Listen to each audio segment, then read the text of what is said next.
Hello students, this is lecture number 9.7 biomolecules है। उसमें protein पढ़ रहे हैं हम लोग। प्रोटीन का ये है 9.7। इसमें ज्यूटेराइन बहुत ज़्यादा इंपॉर्टेंट है। इससे क्वेश्चन पूछे हुए हैं आपसे ज्यूटेराइन से। तो व्हाट इज ज्यूटेराइन? एक्चुअल में होता है डाईपोलर आयन। डाईपोल का मतलब जिसमें दो पोल होंगे, यानी जिसमें प्लस और माइनस चार्ज होगा, दैट इज कॉल्ड ज्यूटेराइन। लेकिन वो क्या होता है? न्यूट्रल होता है। ओवरऑल चार्ज क्या होगा? उसका जीरो होगा, दैट इज कॉल्ड ज्यूटेराइन। अगर एक प्लस है एक माइनस तो क्या होगा? दोनों एक दूसरे को न्यूट्रलाइज करेंगे और ओवरऑल चार्ज क्या होगा? जीरो हो जाएगा, मीन्स इट इज न्यूट्रल। इस तरीके के आयंस को हम कहते हैं यहाँ पे ज्यूटेराइन।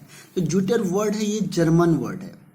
ज्यूटर मीन्स होता है टू आयंस, यानी कि एक्चुअल में इसके पास दो आयंस होते हैं, प्लस और माइनस, और ओवरऑल इसमें कोई भी चार्ज नहीं होता है ना, it is neutral. That is why it is called zwitter ion. तो जो अमाइनो एसिड होते हैं ज्यूटर आयन के फॉर्म में एग्जिस्ट करते हैं। ध्यान रखना है कि जितने भी अमाइनो एसिड होते हैं जनरली, जो अमीनो एसिड होंगे, amino acid generally zwitter ion के फॉर्म में एग्जिस्ट करते हैं, ज्यूटर आयन के फॉर्म में एग्जिस्ट करेंगे। अब देखो ज्यूटर आयन बनता कैसे, देखो। और ये एक चीज़ और ख़ास बात ध्यान रखना, जो अमाइनो एसिड होते हैं या ज्यूटर आयन क्या होते हैं? एम्फोटेरिक होते हैं। कैसे होते हैं दिखाते हैं आपको। जैसे देखो, हमने कोई अमाइनो एसिड बनाया, ये H है, ये आपका COOH, एक एसिडिक ग्रुप होता है इसमें, एक होता है NH2 ग्रुप होता है, एक होता है इसमें R ग्रुप। अब होता क्या है, देखो यहाँ से आपका जो H प्लस आयन है, यहाँ से ये H प्लस, क्योंकि एसिड की टेंडेंसी क्या है? इलेक्ट्रॉन को लूज करने की होती है। तो जैसे ये H प्लस को क्या करेगा? लूज करेगा। अब लूज करेगा तो ये H प्लस यहाँ से निकलेगा और किसके पास चले जाएगा? इस नाइट्रोजन के पास। क्या होते हैं? लोन पेयर होते हैं। तो ये H प्लस यहाँ से निकल के इस नाइट्रोजन के साथ कंबाइंड हो जाएगा। तो कैसे बनेगा? देखो R और यहाँ पे C, ये H यहाँ चला गया तो एक H यहाँ पे, दो H यहाँ पे। अब ये H प्लस किया है तो क्या होगा? ये NH2 या NH3 प्लस, बाकी यहाँ पे C डबल बॉन्ड O, यहाँ पे O माइनस और ये H। अब देखो ओवरऑल इसमें दो चार्ज हो गए, प्लस और माइनस चार्ज। लेकिन क्या है, जो टोटल है ये न्यूट्रल है, इट इज न्यूट्रल। तो इसे हम यहाँ पे कहते हैं zwitter ion. Zwitter ion, zwitter ion क्या हो गया? जिसमें दो चार्ज होंगे, प्लस और माइनस चार्ज, लेकिन इलेक्ट्रिकली ओवरऑल क्या होगा? न्यूट्रल होगा। तो this type of ion is called zwitter ion. और एम्फोटेरिक का मतलब क्या होता है? What is the meaning of amphoteric? कई बार आता है कि ज्यूटर आयन क्या होते हैं? एम्फोटेरिक या amino acid generally amphoteric nature show करते हैं। एम्फोटेरिक का मतलब होता है act as a acid as well as base. ये दोनों की तरह बिहेव कर सकते हैं, एसिड की तरह भी और बेस की तरह भी बिहेव कर सकते हैं। या दूसरी लैंग्वेज में हम कहें कि it can react with both acid as well as base. या जो एसिड और बेस दोनों के साथ क्या कर सकते हैं? रिएक्ट कर सकते हैं। That is called amphoteric. अब देखो कैसे करेंगे, इसकी रिएक्शन क्या होगी। अब सपोज करो इसने एसिड के साथ रिएक्शन करेगा तो ये plus charge, acid means which gives H plus ion. अब सोचो कि ये H प्लस आयन यहाँ पे कहाँ जाएगा? प्लस चार्ज जाएगा माइनस के पास, तो ये यहाँ से इसके साथ कंबाइंड हो जाएगा। बाकी क्या होगा? एज इट इज, बाकी में कोई भी फर्क नहीं पड़ेगा। NH3 प्लस, यहाँ पे C डबल बॉन्ड O और ये OH यहाँ कंबाइंड हो जाएगा। तो इसे कहते हैं मोनोकैटायन। मोनोकैटायन यह भी इंपॉर्टेंट होगा जब हम आइसोइलेक्ट्रिक पॉइंट बताते हैं, इसके लिए बहुत इंपॉर्टेंट है मोनो इलेक्ट्रिक। अगर सपोज करो आप इससे इसी में जाना चाहोगे तो क्या कर सकते हैं? यहाँ पे OH माइनस यानी बेस डाल दो। बेस डालेंगे तो क्या होगा? बेस डालेंगे तो फिर ये H प्लस यहाँ से निकलेगा और H2 रिलीज हो जाएगा, फिर ये दोबारा यही बन जाएगा। अब चलो दूसरी लैंग्वेज में चले जाते हैं, दूसरी साइड में।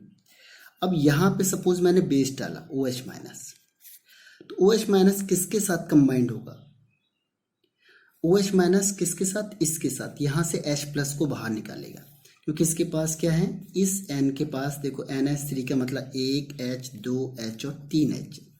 अब प्लस चार्ज है यहाँ पे इसके पास, तो ये H प्लस आयन को क्या करेगा, बाहर निकालेगा। इस NH3 में से एक H प्लस को ये इलेक्ट्रॉन अपने पास रखेगा और यहाँ से H प्लस क्या होगा, बाहर निकलेगा, इस OH माइनस के साथ कंबाइंड हो जाएगा और क्या बनेगा, देखो यहाँ पे चेंज होगा बस, बाकी कहीं नहीं होगा, क्योंकि जो OH माइनस है वो क्या करेगा, H प्लस को गेन करेगा और H प्लस किसके पास है, केवल NH3 के पास है बस।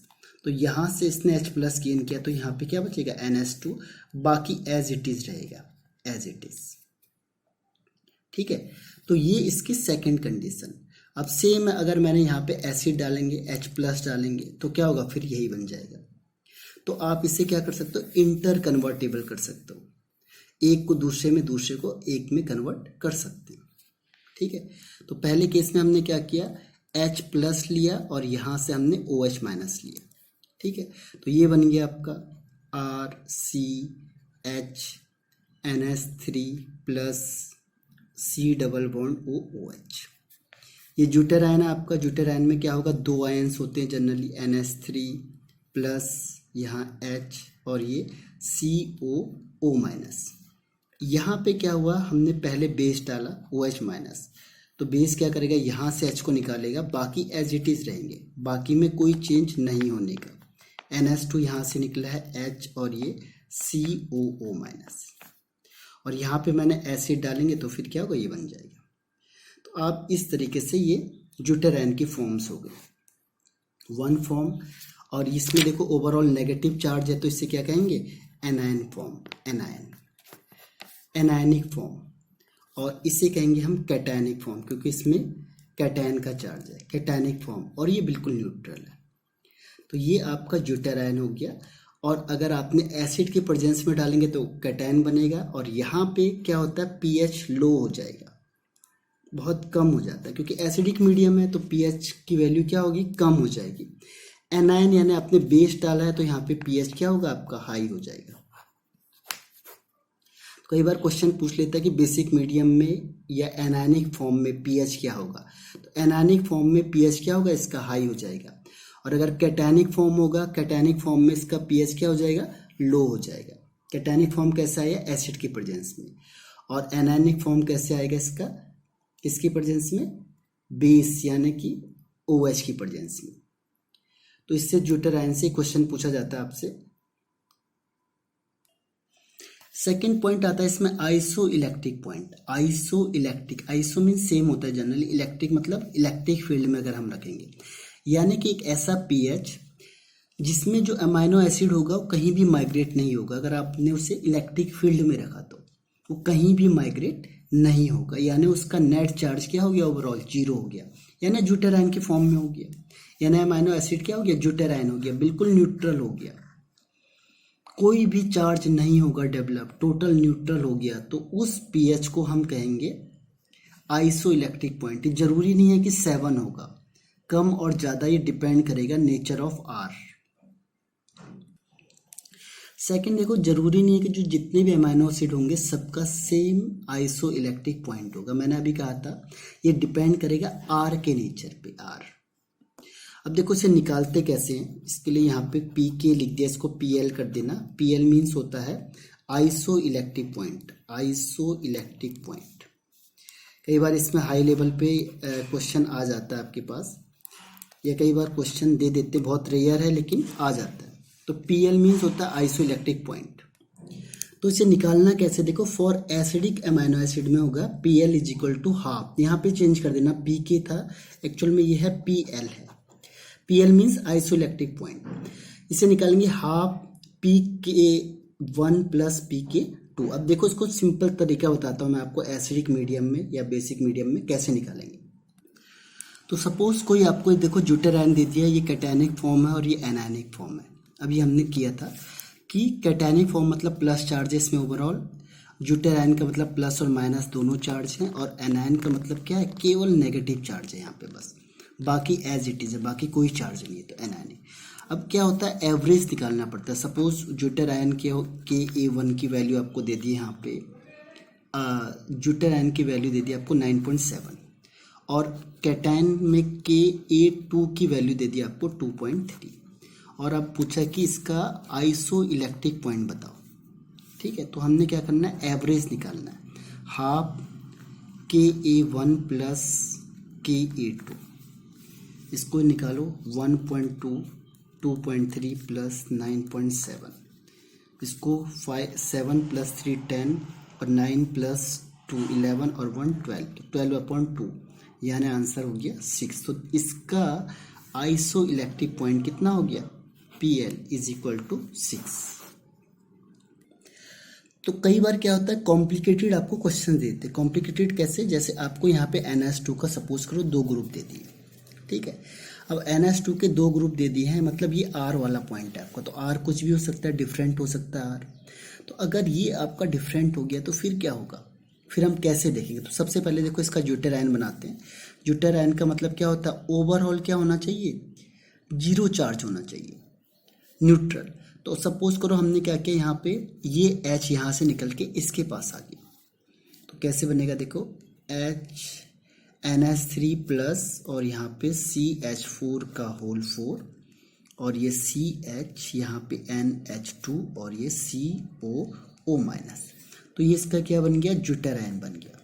ज्यूटर आयन में क्या होगा, देखो 2 चार्ज हैं, देखो एक प्लस का और एक माइनस का, बाकी नहीं दिखना चाहिए, ये भी है NH2 लेकिन इसमें कोई चार्ज नहीं होगा। ज्यूटर आयन है, प्लस और माइनस दोनों चार्ज है लेकिन ओवरऑल न्यूट्रल है। सपोज इसकी वैल्यू दे दी pKa1। ठीक है, तो ज्यूटर आयन तो इंक्लूड होगा ही होगा। अब हमने क्या किया, इसको एसिडिक मीडियम में रखा। एसिडिक मीडियम, एसिडिक का मतलब क्या होता है, H प्लस आयन यहाँ से हमने डाला। जैसे हम इसमें H प्लस आयन होगा तो कहाँ जाएगा, देखो H plus ion, H plus ion किसके पास जाएगा, जहाँ पे इलेक्ट्रॉन पेयर होंगे। तो ये H प्लस आयन इसके साथ कंबाइंड हो गया। तो यहाँ पे क्या बनेगा, देखो एग्जाम्पल मैंने लिखा नहीं है, आप अपने आप इससे नोट से खुद बना लो। प्लस है, ये CH4 का होल 4 है, CH3 का होल 4 और यहाँ पे CH। ठीक है, अब देखो C double bond O minus, बाकी कोई चेंज नहीं होगा। जो ये H प्लस है यहाँ चले जाएगा, NH3 प्लस, इसे कहते हैं मोनोकैटायन। ध्यान रखना, मोनोकैटायन का जो pKa की वैल्यू होगी वही इंक्लूड होगी। जब भी आप क्या करोगे, एवरेज लोगे, तो एवरेज में जैसे मैंने कहा iso electric point is equal to, अब मोनो कैसे हो गया, देखो एक प्लस से एक माइनस कैंसिल आउट हो जाएगा तो 0 हो जाएगा। तो ओवरऑल इसमें 1 प्लस चार्ज है, तो 1 प्लस चार्ज का मतलब क्या हुआ, मोनोकैटायन। तो जब भी हम एवरेज लेंगे तो एवरेज कैसे लेंगे, 1/2 और pKa1 प्लस pKa2। अब इसके अलावा और कितने भी बनेंगे, सपोज करो आपको कंफ्यूज करने के लिए उसने 2-3 pK की वैल्यू और दे दी, तो वहां पे हम उसे इंक्लूड नहीं करेंगे। सपोज करो कि पहले वाले की जो ज्यूटर आयन है उसकी वैल्यू दे दी उसने 10.5। देखो ज्यूटर आयन है, क्वेश्चन में दे दिया आपको, ये दे दिया pK की वैल्यू दे दी 10.5। सेकेंड एसिडिक मीडियम में ये वाली दे दी आपको, इसकी वैल्यू दे दी है उसने 9.0। ठीक है, आपको कंफ्यूज करने के लिए क्या करेगा, एक बेसिक मीडियम में डाल देगा। अब देखो अगर बेसिक मीडियम में होगा तो क्या होगा, सपोज करो यहाँ ज्यूटर आयन से देखते हैं। देखो अगर हमने बेसिक मीडियम में डाला तो बेसिक मीडियम में क्या होगा, यहाँ से ये H प्लस को निकाल देगा बाहर। बेसिक मीडियम का मतलब क्या, वो H प्लस को बाहर निकालेगा। तो जैसे इसका H प्लस बाहर निकलेगा तो क्या होगा, यहाँ पे NH2 बच जाएगा, यहाँ पे भी NH2 बच जाएगा और यहाँ पे COO माइनस। तो देखो क्या हुआ, NH2 बचा, उसके बाद CH3 का होल 4 हो गया। ठीक है, उसके बाद क्या होगा, CH COO माइनस और यहाँ पे NH2। तो ओवरऑल कौन सा चार्ज दिख रहा है आपको, माइनस वाला, यानी एनायनिक वाला। और ये दे दिया उसने Ka3 और ये सपोज इसकी वैल्यू दे दी 2। तो ये एनायनिक पार्ट इंक्लूड नहीं होगा एवरेज में, हम केवल क्या लेंगे, कैटायनिक पार्ट को लेंगे, ध्यान रखना। तो इसमें किसकी वैल्यू होगी, pK1 की, मतलब 10.5 और ये कौन सी वैल्यू हो गई, 9। इसका एवरेज निकालेंगे। तो कन्फ्यूजन करने के लिए क्या करता हूँ, 3 4 की वैल्यू आपको दे देगा। तो इसमें मोनोकैटायनिक जो भी होगा, मोनोकैटायनिक और ज्यूटर आयन, इन दोनों का average, that is isoelectric point. तो जो अमाइनो एसिड होते हैं उसका मिनिमम एक्वस सॉल्युबिलिटी होती है, आइसोइलेक्ट्रिक पॉइंट में उसकी सॉल्युबिलिटी क्या होती है, बहुत कम हो जाती है। वाटर के साथ उसकी सॉल्युबिलिटी बहुत कम हो जाती है। क्यों? क्योंकि वाटर पोलर नेचर है और ये न्यूट्रल हो जाता है, यानी नॉन पोलर टाइप का हो जाता है, तो इसलिए उसकी सॉल्युबिलिटी बहुत कम हो जाती है। तो मीन्स क्या हुआ, जैसे हमने क्या किया, ज्यूटर आयन को या किसी भी अमाइनो एसिड को कहाँ रखा, इलेक्ट्रिक फील्ड में रखा, यानी प्लस चार्ज में और माइनस चार्ज में। तो अगर सपोज करो ये क्या होगा, प्लस चार्ज वाला होगा तो ये किधर जाएगा, माइनस की तरफ जाएगा। सपोज करो ये माइनस चार्ज वाला होगा तो ये किधर जाएगा, प्लस की तरफ मूव करेगा। लेकिन जो अमाइनो एसिड था या ज्यूटर आयन था, जनरली अमाइनो एसिड था, जैसे हमने इसे इलेक्ट्रिक फील्ड में रखा, ये कहीं भी माइग्रेशन नहीं हुआ, नोट माइग्रेशन टेक प्लेस, यानी कहीं भी ये मूव नहीं कर गया। अगर कोई भी कहीं मूव नहीं किया, इसका मतलब ये क्या है, न्यूट्रल। तो यहाँ पे इसका जितना pH होगा, that is called isoelectric point, यानी isoelectric point is a pH value, isoelectric point. तो आइसोइलेक्ट्रिक पॉइंट क्या है, एक ऐसा pH है जहाँ पे कि किसी भी अमाइनो एसिड को अगर हम इलेक्ट्रिक फील्ड में रखते हैं, यानी प्लस और माइनस चार्ज में रखेंगे, तो कोई भी माइग्रेशन नहीं होगा, जो ये आयन से कहीं भी माइग्रेट नहीं होगा, means this is pure neutral. तो इस पॉइंट को हम यहाँ पे कहते हैं isoelectric point. Next one is peptide bond. Peptide bond कौन सा होता है, अगर दो अमाइनो एसिड आपस में कंबाइंड होते हैं with the elimination of water molecule, that is called peptide linkage या peptide bond. For example suppose करो ये है आपका NH2 और यहाँ पे C, ये R, ये H, और यहाँ पे हो गया C डबल बॉन्ड OH। ये एक अमाइनो एसिड हो गया, अमाइनो मीन्स अमाइन ग्रुप और एसिड मीन्स एसिड ग्रुप। अब क्या होगा, अगर इसमें दूसरा अमाइनो एसिड हो गया कंबाइंड, तो ये क्या होगा, NH2C, यहाँ R है, ये H है, और यहाँ पे फिर क्या होगा, C डबल बॉन्ड OH।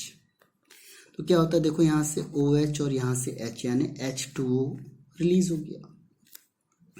तो यहाँ पे क्या होगा, with the elimination of water molecule. ये हमने पहले भी किया था, देखो पॉलीमर वाला ही सेम है।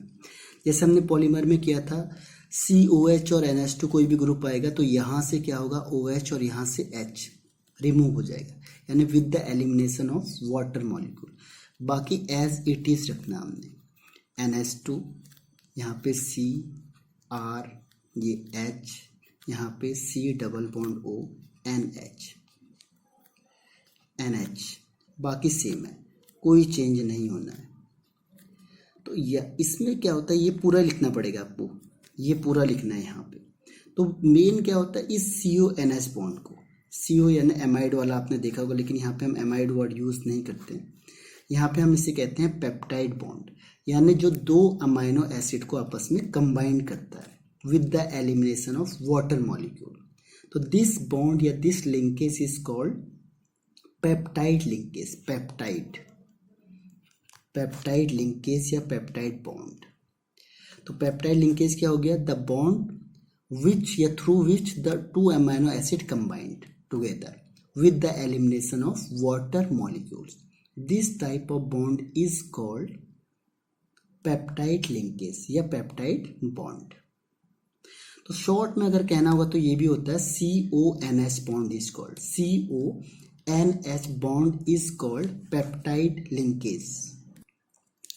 अब टाइप्स ऑफ पेप्टाइड बॉन्ड, इसमें डाई पेप्टाइड, यानी जब दो अमाइनो एसिड आपस में कंबाइंड होंगे थ्रू वन पेप्टाइड बॉन्ड। अगर जैसे अभी हमने किया, दो अमाइनो एसिड कंबाइन किए, जैसे हमने यहाँ पे किया, दो अमाइनो एसिड कंबाइन हुए विथ वन पेप्टाइड लिंकेज, तो that is called di. Di means two, ऐसे ट्राई क्या कहेंगे जब तीन अमाइनो एसिड कंबाइंड होंगे थ्रू टू पेप्टाइड बॉन्ड, दो पेप्टाइड बॉन्ड के बेस पे, तो that is called tri peptide. Tri means three, तो जब तीन अमाइनो एसिड आपस में कंबाइंड हो रहे हैं तो दैट इज कॉल्ड ट्राईपेप्टाइड और यहाँ पे 2 पेप्टाइड बॉन्ड फॉर्म्ड होंगे।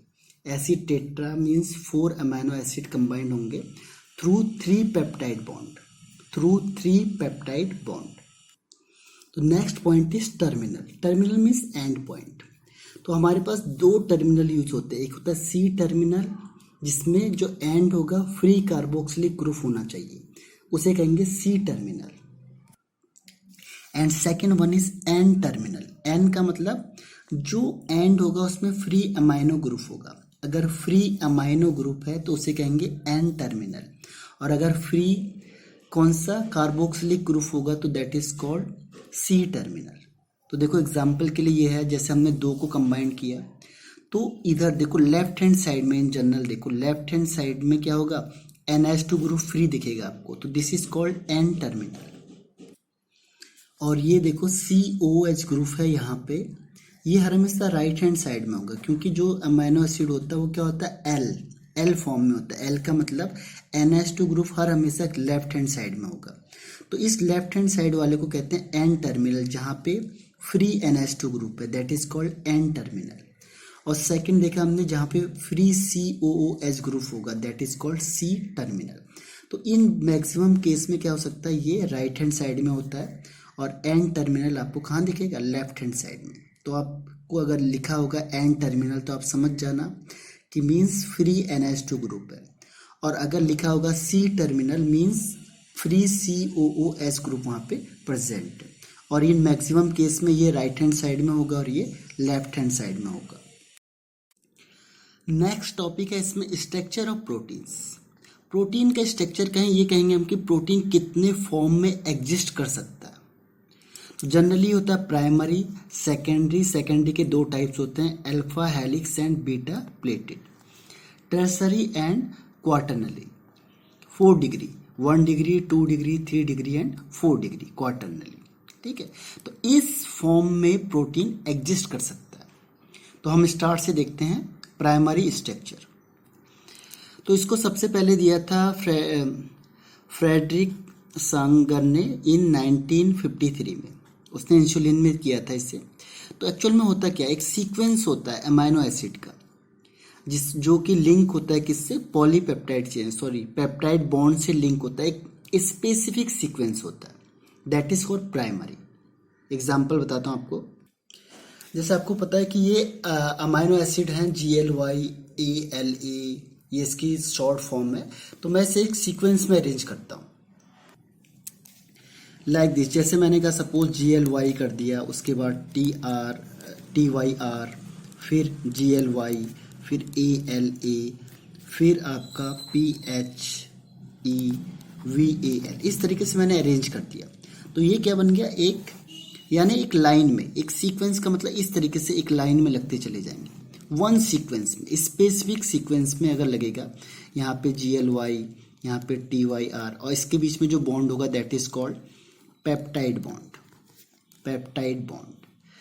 तो 2 अमीनो एसिड आपको पता है पेप्टाइड बॉन्ड से क्या होते हैं, लिंक होते हैं, और इनका एक specific sequence GLY ALA PHEVAL इस तरीके से लगे होंगे।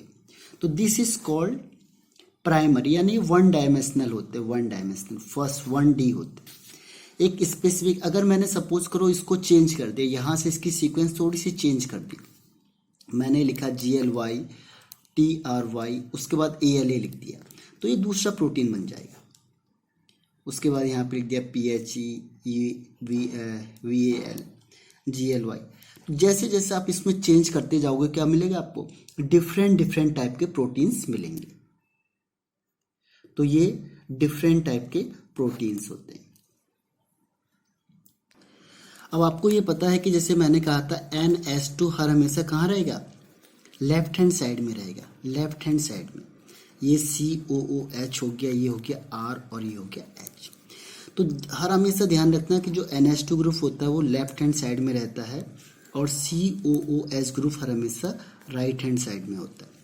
इसको क्यों समझा रहे हैं आपको, क्योंकि जब आप यहाँ टर्मिनल देखोगे इस साइड में, तो जब भी आप लेफ्ट हैंड साइड में देखोगे तो इसे हम कहेंगे एन टर्मिनल।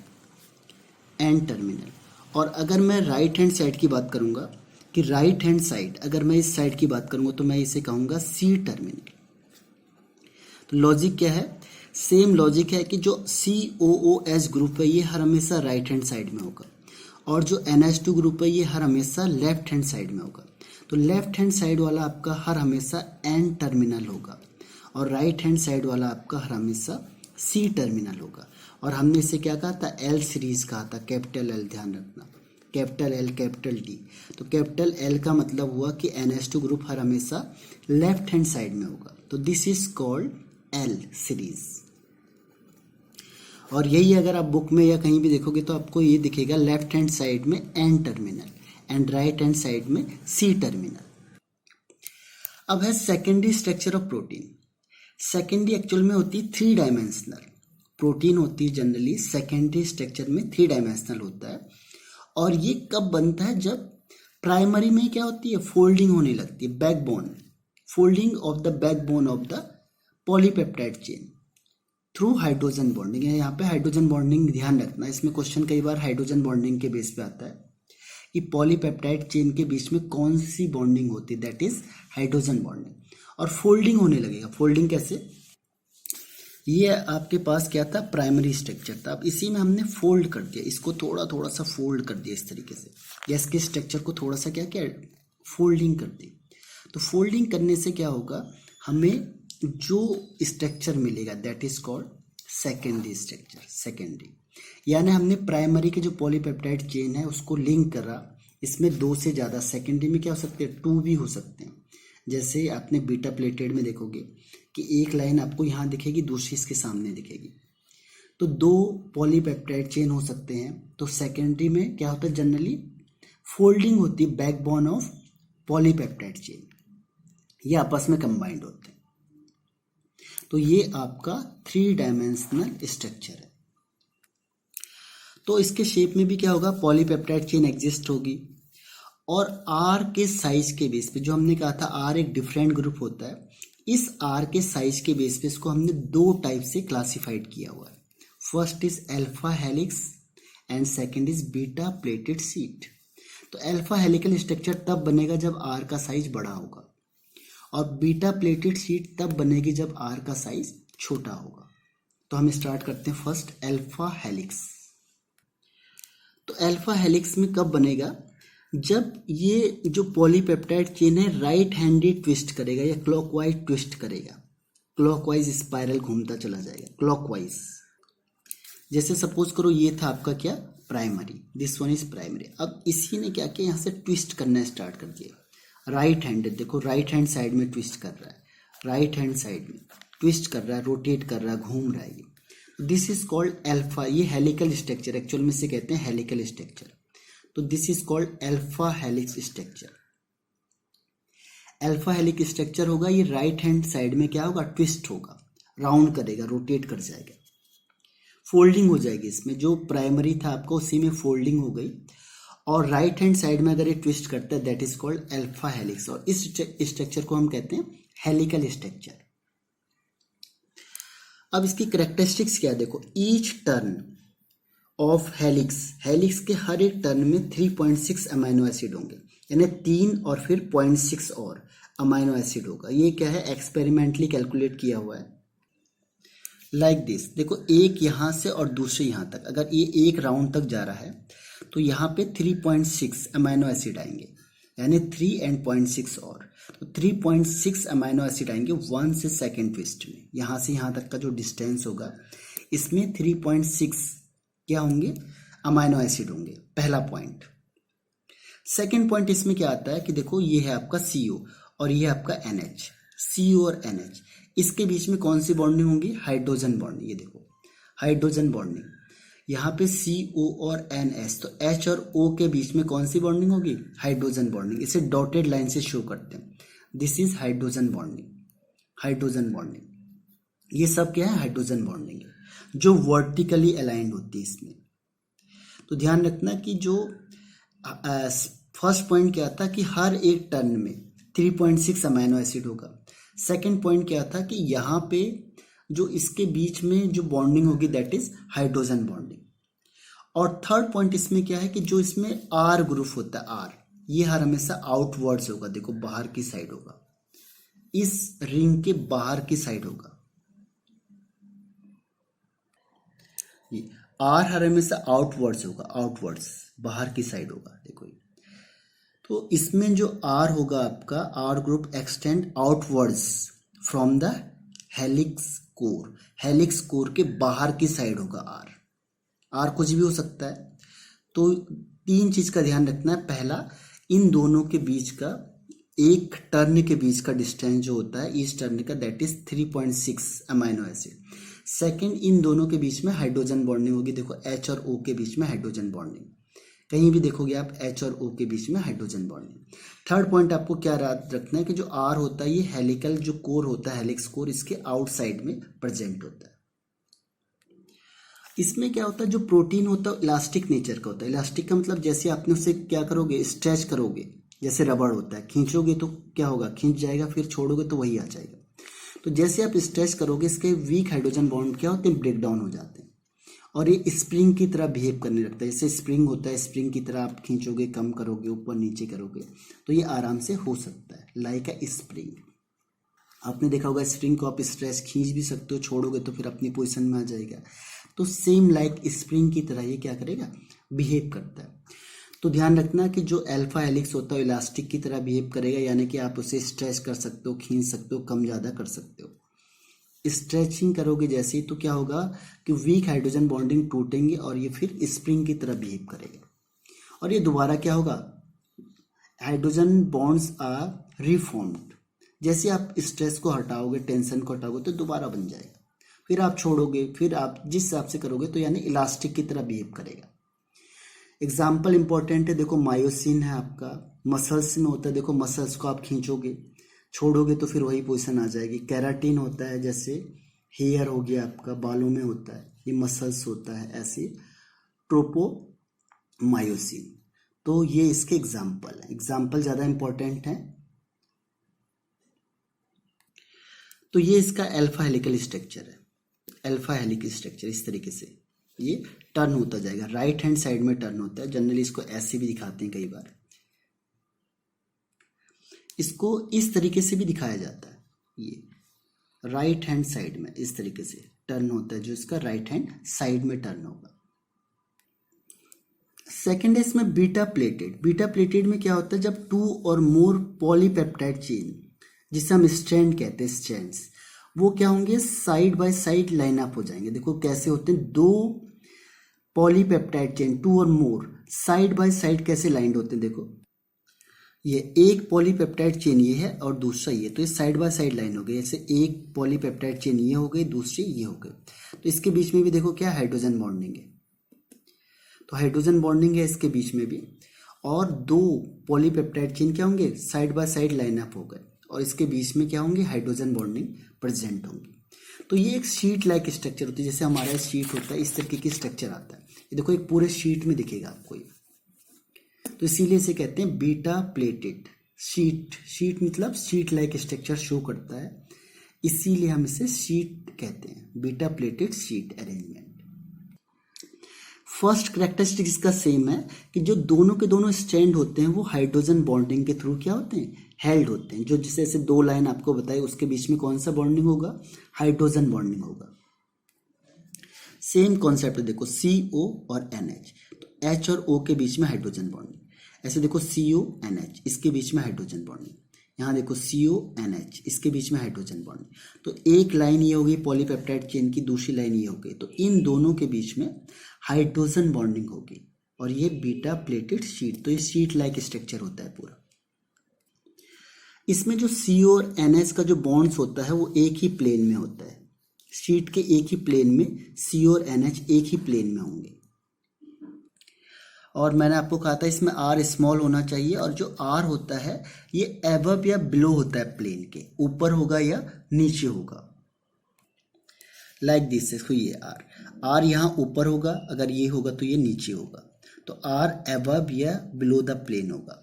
R यहाँ होगा तो ऊपर, ऐसे होगा तो नीचे। जैसे ये देखो R एक ऊपर, दूसरा होगा तो नीचे, एक एबव द प्लेन, एक बिलो द प्लेन, और बाकी CO NH क्या होंगे, एक प्लेन में होंगे। तो इस तरीके से इसका स्ट्रक्चर बनता है। This is called beta pleated sheet like structure. Example है इसका सिल्क। एक्सेप्शनल में क्या होता है, स्पाइडर ड्रैगलिन सिल्क प्रोटीन, इसमें क्या होता है, ये स्ट्रॉन्ग ऐसे होता है जैसे beta pleated sheet like region की तरह होता है स्ट्रॉन्ग, और इलास्टिक नेचर शो करता है किसकी वजह से, अल्फा हेलिकल रीजन की वजह से। तो यानी दोनों करेक्टर शो करता है। तो हम इसे कहाँ रखेंगे, तो ये एक एक्सेप्शनल केस है, इसको हम अल्फा में रखें या बीटा में रखें, क्योंकि दोनों करेक्टर शो करता है। Next is tertiary structure. Tertiary ये भी 3 डायमेंशनल स्ट्रक्चर होता है पॉलीपेप्टाइड चेन का। इसमें क्या होता है, और फर्दर फोल्डिंग हो जाती है। जो सेकेंडरी स्ट्रक्चर ये और फोल्ड कर जाता है। तो जितना फोल्ड करते जाओगे क्या होगा, कॉम्प्लिकेटेड होती जाएंगी चीज़ें, और ये आपका टर्सरी स्ट्रक्चर फॉर्म्ड करता है। यानी फर्दर फोल्डिंग होगी किसकी, सेकेंडरी स्ट्रक्चर की। सेकेंडरी स्ट्रक्चर अगर दोबारा फोल्ड होता चला गया तो टर्सरी जो स्ट्रक्चर है वो फॉर्म्ड होता है। लाइक दिस, देखो आपने और फोल्ड कर दिया, से पहले तो ऐसे फोल्ड था, अब आप और फोल्ड करते हुए चले गए। जैसे जैसे आप फोल्ड करते हुए चले जाओगे क्या होगा, आपको टर्सरी स्ट्रक्चर फॉर्म्ड होगा। लाइक दिस, जैसे पहले हमने ये किया था, अब इसको और फोल्ड करते चले जाओ इस तरीके से। ये और फोल्ड कर दिया आपने। पहले आपने क्या किया था, एक लाइन थी, फिर एक लाइन को आपने क्या किया, इस तरीके से फोल्ड किया, या इस तरीके से देखा आपने, दूसरा 2 लाइन लगाई अल्फा बीटा। उसके बाद हमने क्या किया, जो सेकेंडरी था अब इसको और ज़्यादा फोल्ड कर दिया। तो जैसे हम इसे ज़्यादा फोल्ड करेंगे तो हमें कौन सा मिलेगा, टर्सरी स्ट्रक्चर मिलेगा। Tertiary further folding of secondary structures. और इसमें एक चीज़ होती है, 2 मेजर मॉलिक्यूलर शेप हमें दिखाई देते हैं, फाइब्रस एंड ग्लोबुलर, जो हम अभी आगे इसके डिस्कस करेंगे। फाइब्रस यानी fibre like, and globular means होता है कॉइल लाइक, रोटेशन वाला। तो फाइबर और ग्लोबुलर 2 तरीके के शेप इससे अराइज होते हैं। और इसमें ध्यान रखना कि इसमें मेजर फोर्स कौन से होते हैं। इसमें क्वेश्चन ये आता है कि इसके फोर्स कौन से होते हैं, इसमें फोर्स कौन सा लगता है। तो हाइड्रोजन बॉन्डिंग भी है इसमें, डाई सल्फाइड लिंकेज है, van der Waals force of attraction है, और आपका डिस्पर्सिव फोर्स है या लंडन फोर्स है। ये इसमें वर्क करते हैं कैसे, देखो ये हाइड्रोजन बॉन्डिंग तो आपको पता ही है, देखो NH और CO के बीच में हाइड्रोजन बॉन्डिंग हो रही है, ठीक है। तो देखो इसमें बीटा प्लेटेड भी है, अल्फा हेलिक्स भी है, ये सारे के सारे इसमें इंक्लूड हो चुके हैं। देखो लंडन फोर्स किसके बीच में होता है, जो मॉलिक्यूल के बीच में फोर्स लगता है, that is London force. Electrostatic force कैसे लगेगा, जो चार्ज के बीच में लगता है। अगर आप देखो इसे गौर से देखोगे तो एक प्लस चार्ज जनरेट होगा, एक में माइनस चार्ज जनरेट होगा। तो प्लस और माइनस के, देखो ये माइनस चार्ज है और ये प्लस चार्ज है। तो जब प्लस और माइनस चार्ज कभी भी जनरेट होगा तो उसके बीच में जो फोर्स ऑफ अट्रैक्शन होगा that is called electrostatic force of attraction. Electrostatic force किसमें होगा, प्लस और माइनस चार्ज। देखो NH3 प्लस चार्ज और COO माइनस चार्ज। जब आपको मैंने क्या बताया था, alpha amino acid zwitter ion, तो COO माइनस चार्ज होता है और NH3 प्लस चार्ज होगा। प्लस और माइनस के बीच में होगा इलेक्ट्रोस्टैटिक फोर्स ऑफ अट्रैक्शन।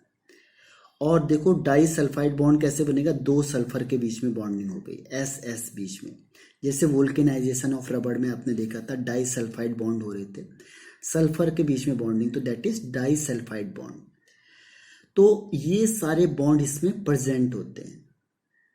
तो इसको ध्यान रखना है, टर्सरी स्ट्रक्चर में कौन कौन से फोर्स एक्सर्ट होते हैं। Electrostatic force, disulphide, London dispersion force, hydrogen bonding, और आपका वैन डर वाल्स फोर्स, इस तरीके से यहाँ पे एक्सर्ट होते हैं। इसके एग्जाम्पल है protein of tobacco mosaic virus TMV, और मायोग्लोबिन एंड हीमोग्लोबिन। तो this is the example of tertiary structure of protein. अब आता है क्वार्टरनली स्ट्रक्चर ऑफ प्रोटीन। क्वार्टरनली का मतलब क्या होता है, जब फर्स्ट सेकंड थर्ड जितने भी पॉलीपेप्टाइड चेन होते हैं आपस में क्या होते हैं, कंपोस्ट हो जाते हैं, कंबाइंड हो जाते हैं। जैसे सपोज करो कि प्राइमरी सेकेंडरी टर्सरी मिलके एक इस तरीके का अरेंजमेंट बनाएंगे कि जो प्राइमरी सेकेंडरी टर्सरी पॉली जो पेप्टाइड चेन होते हैं, तो इसे हम यहाँ पे कहते हैं सब यूनिट, एक सब यूनिट। तो ऐसे एक सब यूनिट ये हो गए, दूसरा यहाँ पे बना, दूसरा ये बन गया, तो दिस इज सेकेंड सब यूनिट। अब ये आपस में कंबाइंड हो जाएंगे, सब यूनिट ये सब यूनिट आपस में क्या होगा, कंबाइंड। एक सब यूनिट ये बना था और एक सब यूनिट ये बना था, अब ये आपस में कंबाइंड होते चलेगा। तीसरा सब यूनिट फिर क्या होगा, तीसरा ये बनेगा, चौथा सब यूनिट ये बन गया। तो इस तरीके से इसका जो स्ट्रक्चर होता है उस तरीके से दिखता है आपको। ये क्वार्टरनली स्ट्रक्चर इस तरीके से दिखेगा आपको। देखो एक ये किसी भी तरीके से रोटेट हो सकते हैं और एक ये, तो दो सब यूनिट आपस में क्या हो गए, कंबाइंड हो गए, तो that is called quaternary structure. देखो यहाँ से आते हैं, देखो फर्स्ट प्राइमरी में क्या थी, एक सिंपल लाइन थी। सेकेंडरी में क्या हुआ, ये जो प्राइमरी स्ट्रक्चर थे फोल्ड हो गया आपका, सेकेंडरी बन गया। अब ये और ज़्यादा फोल्ड हो गया, सेकेंडरी भी फोल्ड हो गया आपका, तो ये टर्सरी स्ट्रक्चर बन गया। अब जो टर्सरी स्ट्रक्चर्स होते हैं, बहुत सारे टर्सरी स्ट्रक्चर या जो इनका कॉम्बिनेशन होगा फोल्डिंग का, ये एक सब यूनिट बनाएंगे। कुछ पॉलीपेप्टाइड चेन मिलके इस तरीके से लिंक हो जाते हैं और एक सब यूनिट बनाते हैं। तो देखो एक सब यूनिट ये हो गई, एक ये हो गई, तो ये आपस में सब यूनिट क्या होंगे, कंबाइंड हो जाएंगे। That is called quaternary structure of protein. तो some of the proteins are composed of 2 और मोर पॉलीपेप्टाइड चेन। बहुत सारे पॉलीपेप्टाइड चेन आपस में कंपोज हो जाते हैं, जिससे हम कहते हैं यहाँ पे सब यूनिट। और स्पेशल यानी स्पेस में जो अरेंजमेंट होगा सब यूनिट का एक दूसरे के रिस्पेक्ट में, that is called quaternary structures. Example इसका है हीमोग्लोबिन। एग्जाम्पल इसमें haemoglobin consist of 4 subunit called haem. और हीमोग्लोबिन का आपको पता है काम क्या होता है, ऑक्सीजन को ट्रांसपोर्ट करता है, ले जाता है। तब कब, जब चारों के चारों सब यूनिट आपस में कंबाइन हों। ये देखो हीमोग्लोबिन, ये हेमे का जो स्ट्रक्चर होता है इस तरीके से होता है, आयरन ये है आपका, और इस तरीके से कंबाइंड होते हैं। देखो तो this is the example of quaternary structure of protein. अब है types of protein depending upon the molecular shape. Protein को जनरली 2 टाइप से क्लासिफाई किया हुआ है, ग्लोबुलर एंड फाइब्रस, जिसको अब मैंने कहा था आगे देखेंगे। टर्सरी में देखा था हमने कि ग्लोबुलर और फाइब्रस 2 टाइप के प्रोटीन होते हैं। तो मॉलिक्यूलर शेप के बेस पर हमने इसको 2 पार्ट में डिवाइड किया हुआ है। First is globular protein. तो ग्लोबुलर प्रोटीन क्या होते हैं कि जो पॉलीपेप्टाइड चेन होगी वो क्वाइल लाइक स्ट्रक्चर हो जाएगी, यानी राउंड शेप में, स्पेरिकल शेप हो जाएगा। ये क्वाइल करेंगे, जो पॉलीपेप्टाइड चेन है आपस में क्या करेंगे, क्वाइल करेंगे, ऐसे घूमेंगे, और इसका शेप कैसा हो जाएगा, स्पेरिकल शेप हो जाएगा। ये क्या होते हैं, वाटर में सॉल्युबल होते हैं। और इनका मेन रोल क्या है, मेटाबॉलिक प्रोसेस कराते हैं। जो हमारी बॉडी में मेटाबॉलिक जो प्रोसेस होती हैं वो इनके थ्रू, इसमें एंजाइम्स ऑफ ऑल ऑर्गेनिजम्स होते हैं, प्लाज्मा प्रोटीन होता है, या एंटीबॉडीज इन मैमल्स होते हैं, सब इस ग्लोबुलर प्रोटीन के ही बने होते हैं जो मेटाबॉलिक प्रोसेस को करते हैं। एग्जाम्पल इसका देखो, एग्जाम्पल इंपॉर्टेंट है। एल्बुमिन्स होता है एग में, सेरम में। ग्लोबुलिन होता है सेरम, ग्लोबुलिन। ओवोग्लोबुलिन इन एग योक। मायोसिन इन मसल्स होते हैं। फाइब्रिनोजिन्स होता है। हिस्टोन होता है ग्लोबिन में, और इंसुलिन होता है। इंसुलिन इज द हार्मोन, ये हार्मोन होता है आपका। आपने सुना होगा डायबिटीज़ जो होते हैं, डायबिटीज़ पेशेंट होते हैं, उनको कहते हैं कि इंसुलिन की उसमें क्या होगी, कमी हो गई थी। डेफिशिएंसी ऑफ इंसुलिन की वजह से क्या होता है, डायबिटीज़ जो आपकी डिजीज़ होती है वो इंसुलिन की डेफिशिएंसी की वजह से होती है। Second is fibrous protein. Fibrous में क्या होता है कि ये थ्रेड लाइक स्ट्रक्चर होते हैं। When the polypeptide chain run parallel जाएंगे इस तरीके से, thread like structure, and held together by hydrogen and disulphide bonds, then fibre like structure is formed. Fibre के जैसा फाइबर लाइक स्ट्रक्चर फॉर्म होता है इस तरीके से, इस तरीके से बनेगा, यानी कि एक लाइन ऐसे जाएगी, फाइबर की तरह जाएगी, जैसे हमारे बाल होते हैं केराटिन वगैरह उसमें होता है। तो फाइबर, और इसके बीच में जो बॉन्डिंग होती है दैट इज हाइड्रोजन बॉन्डिंग या डाइसल्फाइड बॉन्ड। डाइसल्फाइड बॉन्ड होता है या हाइड्रोजन बॉन्डिंग होती है। और 2 पैरेलल लाइन होते हैं, 2 और मोर पॉलीपेप्टाइड चेन होते हैं जो पैरेलली रन होते हैं, और इसके बीच में क्या होगा, हाइड्रोजन बॉन्डिंग होगी। तो this is called fibrous protein.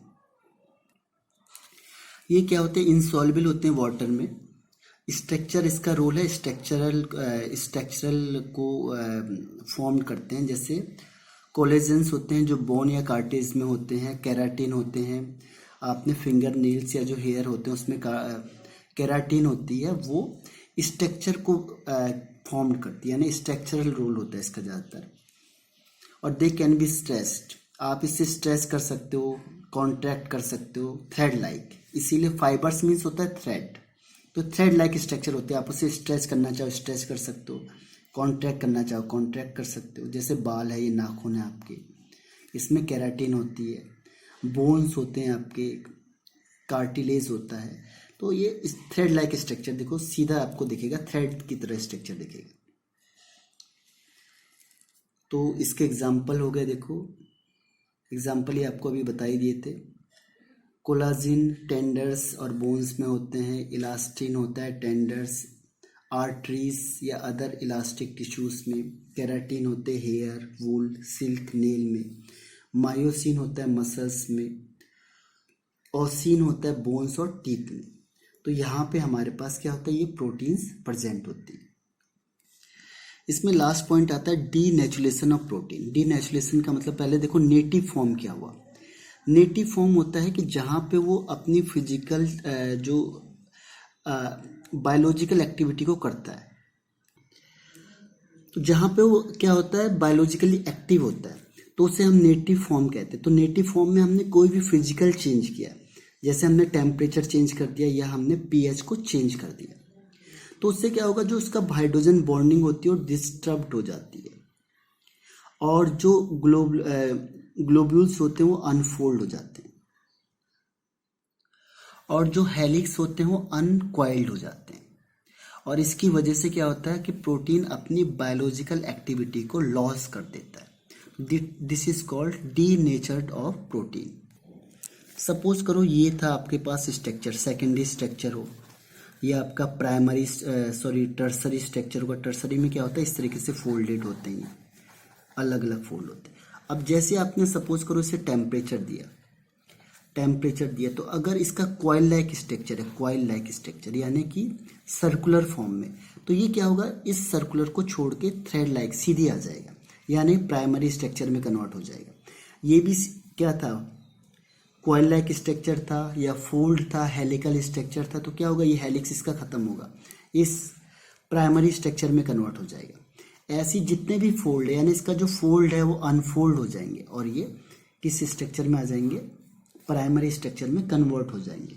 तो इसका जो सेकेंडरी और टर्सरी स्ट्रक्चर है वो क्या होता है, डिस्ट्रॉय हो जाता है। यहाँ पे सेकेंडरी और टर्सरी स्ट्रक्चर मीन्स क्या हो गया, इसके डिस्ट्रॉय हो गए, और ये अपनी बायोलॉजिकल एक्टिविटी को, जो उसकी बायोलॉजिकल एक्टिविटी होती है उसे ये लॉस कर देता है, ख़त्म कर देता है। इसकी बायोलॉजिकल एक्टिविटी लॉस हो जाती है। सेकेंडरी और टर्सरी स्ट्रक्चर क्या होता है, पूरा डिस्टर्ब हो जाता है। जो कॉइल में था वो अनकॉइल्ड हो गया, यानी प्राइमरी स्ट्रक्चर में आ गया। जो टर्सरी था ये क्या होगा, अनफोल्ड हो जाता है, फोल्डेड थे। सेकेंडरी हेलिकल स्ट्रक्चर था, ये क्या होता है, अनकॉइल्ड होता है और सीधे किस में आ जाता है, प्राइमरी स्ट्रक्चर में आ जाता है। इसीलिए इसका जो प्राइमरी स्ट्रक्चर है वो क्या होता है, चेंज नहीं होता है। क्यों, आप कितना चेंज करोगे आप, अब ये क्या हो गया, पॉलीपेप्टाइड चेन हो गई, अब आप इसको कैसे करोगे, तो तोड़ना ही पड़ेगा आपको इसे। तो अल्टीमेटली क्या होता है, ये प्राइमरी स्ट्रक्चर में अगर प्रोटीन होगा तो क्या होगा, पॉलीपेप्टाइड चेन से कनेक्ट होगा लीनियर चेन में, तो this is called primary protein. तो प्राइमरी प्रोटीन होते जो प्राइमरी स्ट्रक्चर होता है वो इंटैक्ट रहता है, उसमें कोई भी चेंज नहीं आता। जबकि इसका सेकेंडरी और टर्सरी स्ट्रक्चर क्या होते हैं, डिस्ट्रॉय हो जाते हैं। जो भी होगा, कॉइल होगा तो अनकॉइल्ड हो जाएगा, हेलिक्स स्ट्रक्चर होगा तो क्या होगा, थ्रेड लाइक सीधी फॉर्म में आ जाएगा, जो इसके फोल्डिंग है वो अनफोल्ड हो जाएगा। यानी नेचुरेशन में क्या हुआ, जो उसका एक्चुअल में जो नेटिव फॉर्म था, नेटिव फॉर्म है जो इसकी एक्चुअल फॉर्म होती है उसे नेटिव फॉर्म कहते हैं, जहाँ पे बायोलॉजिकल एक्टिव होता है, अपनी प्रॉपर्टी शो करता है। अगर आपने इसमें क्या किया, फिजिकल चेंज किया, कोई भी फिजिकल चेंज में दो तरीके से, या तो आपने क्या किया, टेम्परेचर में चेंज कर दिया, और या फिर आपने उसके पीएच में चेंज कर दिया। टेम्परेचर में एग्जांपल है किसका, बॉयल ऑफ एग। एग को आपने बॉयल कर दिया तो उसका देखो वाइट पार्ट देखो उसका क्या होता है, सॉलिड फॉर्म में हो जाता है। पीएच में क्या होता है, कर्ड। मिल्क से आपने क्या किया, कर्ड बना दिया। फ्रॉम मिल्क, मिल्क था, मिल्क से कर्ड बन गया तो पीएच में चेंज हो गया, यानी कुछ भी आपने चेंज किया तो उसकी जो प्रोटीन होती है उसके नेटिव फॉर्म की बायोलॉजिकल एक्टिविटी लॉस हो जाती है।